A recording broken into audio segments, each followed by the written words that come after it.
Assalamualaikum warahmatullahi wabarakatuh. Selamat datang di channel Idam Edu. Kali ini kita akan belajar bersama berkaitan materi sumber daya alam dan pemanfaatannya. Namun sebelum menyaksikan video yang selanjutnya, mari silakan untuk like, subscribe, komen, serta share video ini. Mudah-mudahan lebih bisa bermanfaat lagi. Oke, kita lanjut ke materi. Masih berkaitan dengan sumber daya alam dan pemanfaatannya. Dengan tujuan pembelajaran, nantinya dapat menjelaskan jenis sumber daya alam, mengidentifikasi persebaran sumber daya alam di Indonesia, dan menjelaskan manfaat sumber daya alam. Mari kita bahas. Yang pertama, penggolongan sumber daya alam.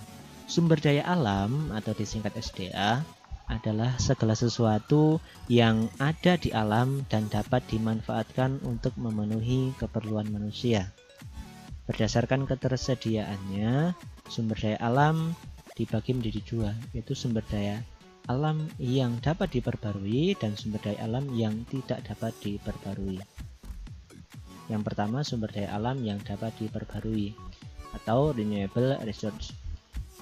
Sumber daya alam yang dapat dihasilkan kembali dengan cara melakukan kegiatan pelestarian sehingga ketersediaannya akan diperbarui lagi, akan ada lagi. Contohnya yang pertama adalah sumber daya alam hayati, yaitu sumber daya alam berupa makhluk hidup. Contoh yang di sini ada ayam. Ayam ketika dilestarikan atau diternakkan akan menghasilkan telur. Telur ini bisa nanti menetas dan menghasilkan ayam baru atau individu baru, sehingga ketersediaannya akan kembali pulih lagi, walaupun yang dewasa akan dipotong atau dijadikan konsumsi atau dikonsumsi manusia. Yang kedua, yang B, sumber daya alam non hayati, yaitu sumber daya alam berupa benda tidak hidup. Benda tak hidup berbeda dengan benda mati ya. Benda mati berarti bendanya pernah hidup, sedangkan benda tak hidup bendanya tidak pernah hidup. Contohnya air. Selanjutnya, contoh lain dari sumber daya alam yang dapat diperbarui adalah hutan. Contohnya di sini adalah hutan tropis yang berada di Kalimantan, walaupun sekarang ketersediaannya semakin berkurang karena lahan hutan di sana ditebangi dan dijadikan tempat tinggal atau dijadikan industri. Semoga akan ada upaya lagi untuk pelestarian hutan. Manfaat hutan sangat banyak sekali.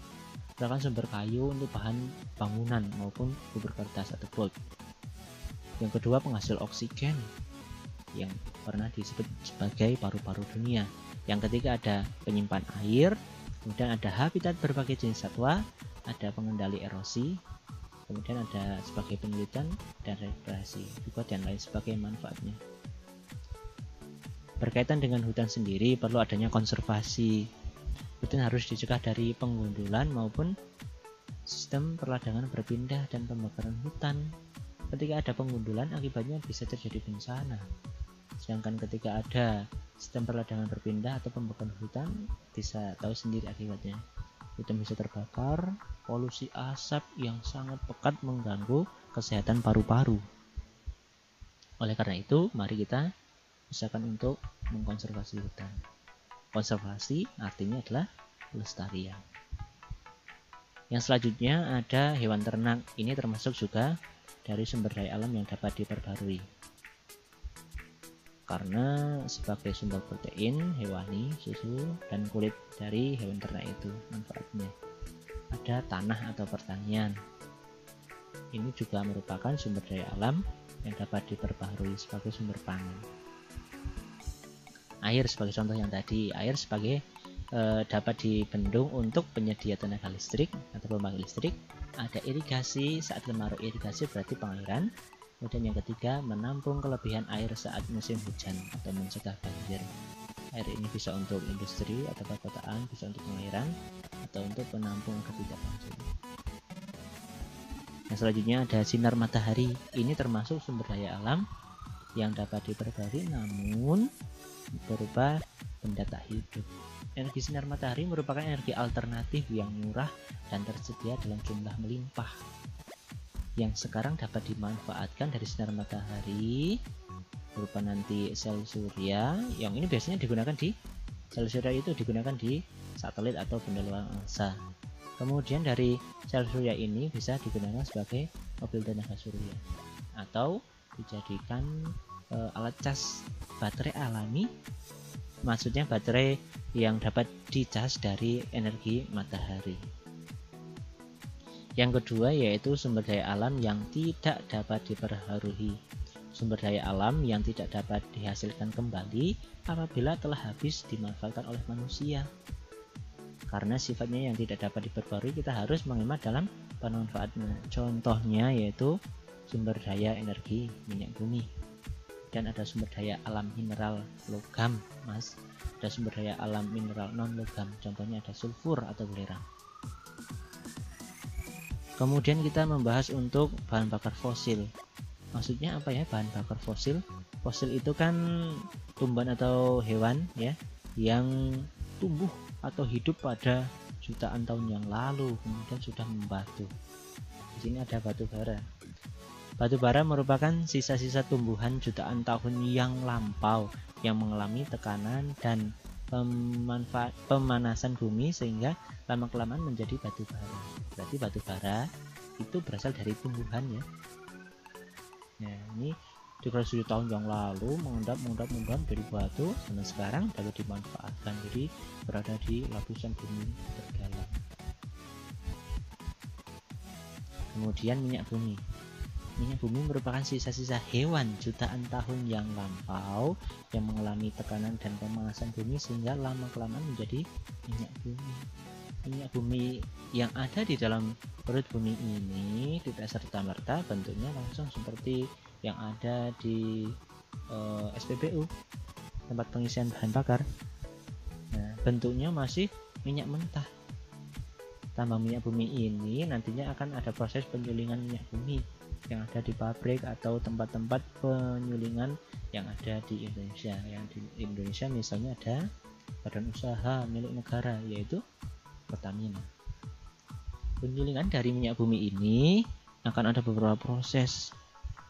Saringan-saringan ini bisa akan dibuat menjadi bensol, bensin, minyak tanah, solar, dan terakhir yang hasilnya adalah aspal. Aspal ini biasanya digunakan, dimanfaatkan untuk pembuatan jalan. Untuk kalau bahan bakar pesawat terbang ada aftur misalnya. Selanjutnya yaitu mineral. Mineral adalah bahan tambang yang bukan berasal dari makhluk hidup. Ada dua jenis mineral yaitu logam dan non logam. Mineral logam. Ada beberapa jenis mineral logam yang terpenting yaitu ada besi, tembaga, aluminium, emas, platina, perak, timah putih, timah hitam, nikel, seng. Kemudian untuk mineral non logam seperti batu permata, belerang, yodium, marmer, onyx dan sebagainya. Kita bahas yang pertama dulu mengenai mineral logam. Mineral logam ditemukan di alam dalam bentuk biji batuan yang mengandung logam tersebut kecuali emas ya. Biji ini bukan biji ya. Kalau biji itu kan pada tumbuhan. Yang pertama besi. Besi merupakan logam yang paling banyak terdapat di bumi. Biji besi namanya adalah hematit. Ya, contohnya gambar seperti ini. Besi mempunyai sifat tidak tahan karat. Oleh karena itu, jika dicampur logam lain akan menghasilkan logam yang lebih keras dan tahan karat. Campuran berbagai logam disebut alloy. Paduan logam. Contohnya adalah stainless steel, campuran besi, nikel, dan krom. Yang selanjutnya ada tembaga. Biji tembaga namanya adalah chalcopyrite. Tembaga merupakan logam yang lunak yang konduktivitasnya baik sehingga tembaga banyak digunakan untuk kabel listrik. Ini adalah contoh chalcopyrite yang masih berupa biji ya. Kemudian paduannya itu ada perunggu campurannya antara tembaga dan timah. Kemudian ada kuningan campuran tembaga dan seng. Ini adalah contoh kerajinan dari kuningan. Kalau yang perunggu misal pada medali-medali, ada kejuaraan olimpiade, biasanya ini terbuat dari tembaga dan timah. Lanjutannya ada aluminium. Aluminium itu tersedia pada alam dalam berupa biji namanya bauksit. seperti ini gambarnya. Kemudian akan diolah menjadi aluminium yang warnanya itu silver itu ya biasanya. Aluminium merupakan logam yang keras namun ringan.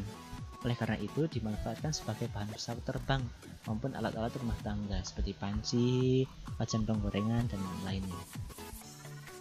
Kemudian ada emas, logam yang ditemukan di alam dalam bentuk murni. Kemurnian emas dinyatakan dalam karat, di mana emas murni adalah 24 karat. Jika disebut emas 23 karat, artinya kemurniannya emas tersebut 2/3 per 24 kali 100%, yaitu emasnya ini kandungannya hanya 95,83% saja, karena sudah dicampur dengan logam yang lain sebagai pemadat atau sebagai bahan untuk pembuatan ukiran ataupun tambahan lain. Karena kita kenal biasanya ada orang bilang emas tua dan emas muda, itu yang membedakan hanyalah kandungan emasnya, karena kandungan emas semakin banyak semakin baik. Selanjutnya ada platina. Platina adalah logam yang sangat berharga seperti emas, banyak digunakan pada industri penyulingan minyak, industri mobil, dan minyak kedokteran, yaitu penyambung patah tulang. Selanjutnya ada perak, merupakan produk sampingan dari tambang tembaga, banyak digunakan di industri fotografi atau kerajinan. Nah, sekarang kita bahas mineral non-logam. Mineral non-logam umumnya adalah batu-batuan, seperti belerang, batu permata, batu semi permata, dan kaolin. Yang pertama, belerang digunakan secara luas untuk bahan baku industri kimia dasar, misalnya pabrik pupuk, sio, asam sulfat, dan lain-lain. Tambang belerang umumnya di dekat gunung berapi. Belerang biasanya disebut juga sulfur. Untuk yang kedua yaitu B, batu permata. Batu permata misalnya intan, umumnya ditemukan di dekat tambang batu bara. Ini batu yang digunakan untuk perhiasan. Kemudian batu semi permata umumnya ditambang sendiri-sendiri. Contoh batu semi permata adalah biok, onyx, akik, turmalin, topaz, dan lain-lain. Sedangkan untuk kaolin adalah jenis tanah liat untuk bahan baku keramik. Seperti ini. Biasanya bisa digunakan untuk kerajinan cangkir atau guci atau yang lain. Sekarang kita masuk pada persebaran sumber daya alam. Hasil tambang di Indonesia sudah dipetakan sebagai berikut. Mulai dari ada tambang emas, ada juga minyak bumi, mulai dari Sumatera di sini sampai ke pinggir timur Papua ada. Juga ada gas alam, ada nikel, ada tembaga, perak, bauksit, ada mangan, ada aspal, ada batu bara, ada garam, ada batu kapur. Semuanya sudah dipetakan di sini. Persebarannya ada di Indonesia. Kemudian ada juga tambang-tambang yang paling banyak di daerah tertentu dan juga ada tambang-tambang yang hanya ada di daerah tertentu. Selanjutnya, persebaran hasil bumi dan laut. Untuk persebaran hasil bumi dan laut merata berada di Indonesia. Untuk Pulau Kalimantan di sini paling banyak adalah hasil hutan, iya hasil hutan. Kemudian untuk di Sumatera di sini sangat merata sekali, mulai dari ada hasil karet, karena di sana juga masih banyak hutan. Ada karet, ada hasil hutan, ada perikanan, ikan tuna di sini, juga ada kelapa sawit ya. Di Sumatera itu ada kelapa sawit. Kemudian untuk di Jawa itu didominasi oleh di Pantura ada udang, tani udang ditambak-tambak. Kemudian ada juga coklat, namun tidak begitu banyak.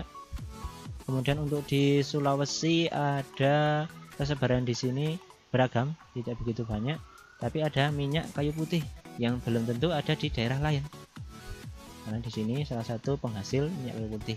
Kemudian di Maluku di sini ada udang juga, kemudian ada rotan. Untuk di daerah Maluku Utara di sini ada sagu, kemudian di Papua juga mayoritas di sini sagu. Kemudian di pesisir pantai di sini ada perikanan untuk udang. Ada juga di sini mutiara yang belum tentu ada di daerah lain, misalnya ada di Bali ataupun di daerah lain belum tentu ada. Kemudian untuk di daerah Kepulauan Nusa Tenggara mayoritas di sini ada penghasil jagung. Selanjutnya pemanfaatan sumber daya alam. Pemanfaatan hasil pertanian, manusia biasanya memanfaatkan hasil pertanian sebagai kreasi, kerajinan atau jenis kreasi makanan atau bahan sandang. Kemudian pemanfaatan hasil perkebunan, bahan baku makanan dan minuman, bahan baku obat-obatan atau bahan baku industri. Di sini misal ada kapas diolah menjadi pakaian. Pemanfaatan peternakan yang disorot adalah sapi ya, yaitu dimanfaatkan daging, susu dan kulitnya. Daging sendiri sebagai olahan makanan, susu juga untuk olahan makanan, susu juga bisa diubah menjadi keju. Kemudian untuk kulit, kerajinan kulit ini bisa digunakan sebagai dompet, tas atau yang lainnya.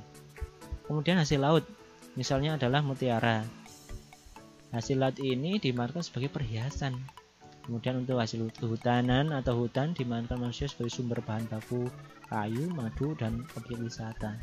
Sedangkan hasil pertambangan salah satunya dijadikan bahan bakar kendaraan bermotor. Karena bahan bakar termasuk sumber daya alam yang tidak dapat diperbaharui kecuali untuk sel surya, maka kita harus menghematnya. Mana videonya? Mudah-mudahan penjelasan mengenai materi sumber daya alam serta pemanfaatannya menambah pemahaman kita, dan kita juga harus bisa ikut serta dalam upaya melestarikan sumber daya alam yang ada di Indonesia. Terima kasih. Assalamualaikum warahmatullahi wabarakatuh.